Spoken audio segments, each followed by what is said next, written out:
वर्तमान में हरियाणा प्रदेश के अंदर भाजपा की जो हालात है उससे लोकसभा की 10 तो क्या 3 सीट भी भाजपा नहीं जीत सकती।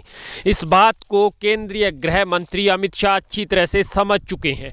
गोहाना रैली के फ्लॉप होने का कारण और उसके पीछे कौन सी शक्तियां काम कर रही हैं और उसको कैसे सुधारा जा सकता है। हरियाणा में भाजपा फिर से 10 की 10 सीटों पर कमल कैसे खिला सकती है और उसके बाद विधानसभा चुनाव में तीसरी बार सरकार कैसे बन सकती है, इसकी मंत्रणा और पूरी रणनीति अब देश के केंद्रीय गृह मंत्री अमित शाह ने अपने हाथों में ले ली है।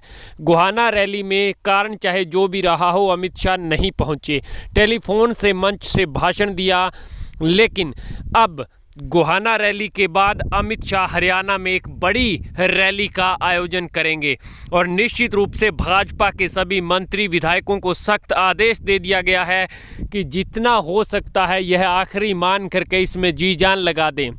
हालांकि अब मंत्रियों को भी छुट्टी होना तय है, फेरबदल किया जाएगा।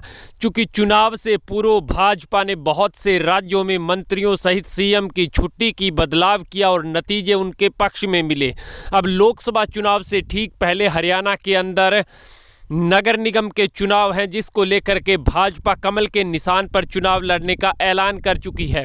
यानी कि आने वाले समय में अब जो लोकसभा के चुनाव है उससे पहले सेमीफाइनल कहा जा रहा नगर निगम चुनाव में भाजपा के मंत्रियों की ड्यूटी खुद सीएम मनोहर लाल खट्टर अपनी देख रेख में कर रहे हैं। ऐलान कर दिया गया है कि चारों नगर निगम के चुनाव कमल के निशान पर जीतने चाहिए और उसके बाद मंत्रियों के कामकाज की समीक्षा के लिए जो समय दिया गया था उसकी अवधि अब समाप्त हो चुकी है। यानी कि अब सिर्फ और सिर्फ भाजपा काम करने के मोड में नजर आ चुकी है, एक्शन मोड में इसको आप कह सकते हैं। लोकसभा चुनाव में 10 की 10 सीट जीतने के लिए जातीय समीकरणों के आधार पर अब मंत्रियों का फिर से बंटवारा किया जाएगा, इसकी सूचना भी मिल रही है।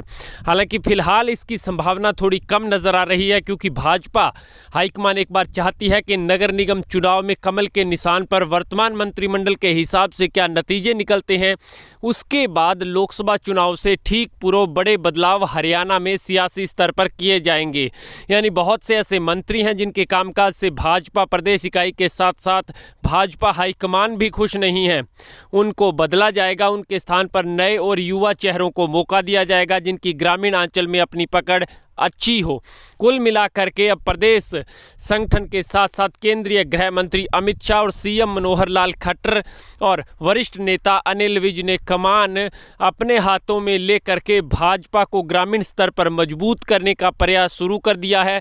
और निश्चित रूप से आने वाले 4 नगर निगम के चुनाव और एक जो नगर परिषद का चुनाव है उसमें भाजपा चाहेगी कि चुनाव चिन्ह अकेले लड़ करके वहां अपना प्रत्याशी जितवा पाए और उसके बाद भाजपा हाईकमान लोकसभा की तैयारी करे।